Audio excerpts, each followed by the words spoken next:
어제 저희가 이희진 부모 피살 사건의 미스테리 여러 가지 짚어드렸는데 어제와 다른 새로운 정황들이 오늘 속속 드러났습니다. 먼저 저희 채널A가 단독으로 이 주범 김모 씨를 검거한 영상을 확보했는데요. 편의점에서 김 씨가 붙잡혔습니다. 그 영상 바로 살펴보시죠. 한 편의점 파란색 자켓을 입은 남성이 편의점에 들어와서 두리번 뭔가를 보고 있습니다. 자, 물건을 사서 뭔가를 결제하려고 하는 그 순간에 많은 사람들이 지금 보고 있죠.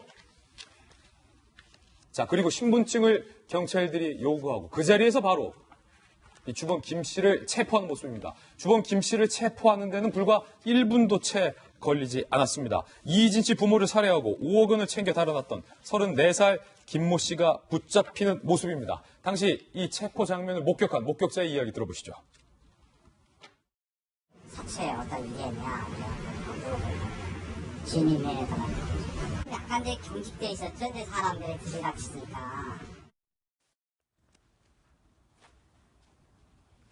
체포 장면 보셨습니다. 그런데 이게 희한하게 5억 원이 지금 김 씨에게 없답니다. 사라진 5억 원의 행방이 참 묘연합니다. 경찰도 아직 이 5억 원이 어디로 사라졌는지 모르고 있습니다. 그래서 저희가 출력물로 한번 준비해봤습니다. 함께 보시죠. 이희진 부모 살해범, 치밀 범행, 5억 행방 묘연. 첫 번째, 편의점에서 붙잡힌 주범. 그런데 그에게 5억 원은 없었다는 겁니다. 도대체 이 5억 원이 어디로 사라졌을까요?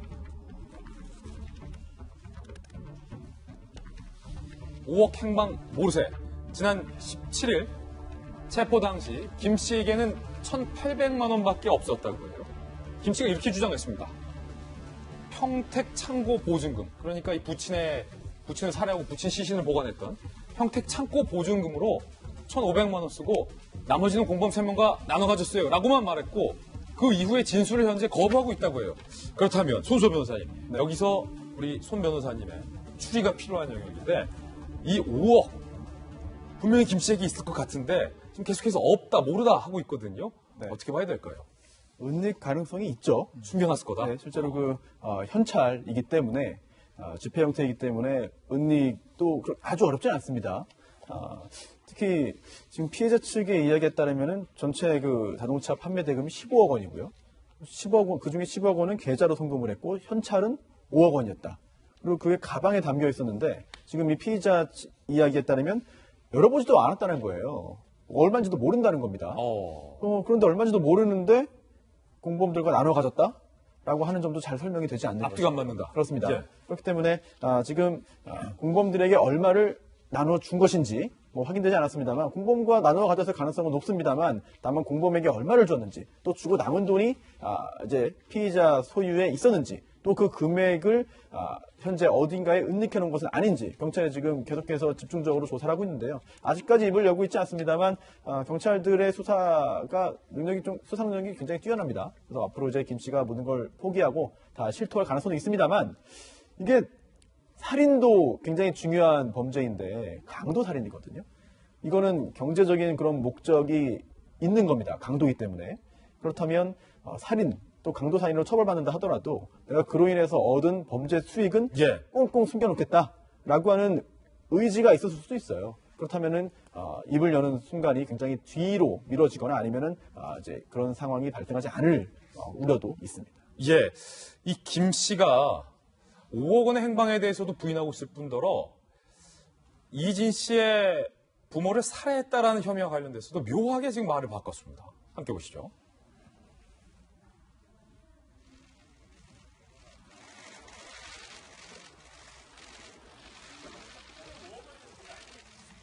자, 조금 전 이 주범 김모 씨가 영장 심사를 받으면서 경찰서에서 나서는 모습인데요.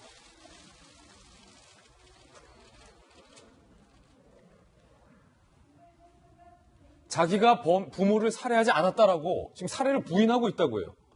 처음에는 빚 때문에 이런 것을 계획했다라고 했지만 내가 죽이지 않았다라고 지금 살인을 부인하고 있는데 손소 변호사님, 이건 또 어떻게 바라봐야 됩니까? 이거는 법적으로는 큰 의미는 없습니다. 왜냐하면 직접적으로 살해 행위를 한 사람보다도 오히려 그러한 살해 행위를 하도록 전체적으로 주도를 하고 준비를 하고 교사를 한 사람이 더 처벌 수위가 높을 수 있는 거예요. 실제로 살해 도구를 손에 쥐고 살해 행위를 하지 않았다고 해서 처벌 수위가 낮은 것은 아니고 오히려 더 비난 가능성이 높을 수도 있기 때문에 법적으로 큰 의미가 있는 것은 아닌데요. 만약 본인의 책임을 조금이라도 덜기 위해서 저런 말을 했다면 그건 뭐 법적인 그런 의미가 없을 것으로 보이고요. 또 실제로 지금 저 피의자의 이야기가 사실일 수도 있어요. 예. 왜냐하면 지금 전해진 바에 따르면 그 제주국 동포 3명이 이번 범행에 동원된 것인데요. 실제로 그런 범행을 할 정도로 큰 마음을 먹은 그런 사람들이 실제로 그런 그 험한 행위를 하고 악랄한 행위를 했을 것이고 그렇게 일을 맡긴 이상 대가를 주고받기로 하고 그러한 그 일을 맡긴 이상 직접적인 그런 행위를 하지 않았을 가능성도 충분히 있습니다. 아니 근데 지금 들어온 소식인데 현장에서 박소영 기자, 이 주범 김 씨가 나오면서 뭐 나는 억울하다 뭐 이렇게 말했다고요? 네, 그렇습니다. 조금 전이죠. 바로 예. 영장 실질 심사를 받으러 가는 길에 이 김 씨의 모습이 포착이 됐는데요. 기자들이 물어봤어요. 그러면 살해를 하고 지난 3주간 뭘 했냐? 그랬더니 제가 안 죽였습니다. 이렇게 얘기를 했어요. 첫 일성이 내가 안 네, 죽였습니다. 제가 안 죽였습니다. 이렇게 얘기를 했고요. 그다음 피해자에게 할 말 없냐라고 했더니 뭐라고 했냐면 억울합니다. 억울합니다. 네, 억울합니다라고 얘기를 했어요. 그러니까 처음만 해도 아까 말씀하신 것처럼 처음에 굉장히 순순히 잡혔잖아요. 그때 순순히 잡혔을 때만 해도 이 시부모를 살해했고 시신을 장롱과 냉장고 속에 숨겼다라는 혐의 대부분을 인정했는데 수사가 진행되는 과정에서 말을 바꿨고 결국 영장 실질심사를 앞두고는 제가 안 죽였다, 억울하다 이렇게까지 말하는 상황이 된 겁니다. 아니 박정환 대표님 어제 사실은 우리가 이 김 씨가 몸통이 아닐 수도 있다, 주범이 아닐 수도 없다라는 가능성에 대해서도 얘기를 사실 했었잖아요. 그럼요. 그렇게 얘기를 했었죠. 그리고 사실은 그 굉장히 정밀하게 그 범죄를 준비를 해온 거에 비해서 이후의 상황이 너무 허술해서 저희가 그런 얘기를 했었는데 지금도 영장실질심사를 받으러 가면서 억울하다 내가 안 죽였다라고 이야기하는 게 과연 어떤 상황에서 저런 얘기가 나왔는지 좀 궁금할 혹시 때가 있어요.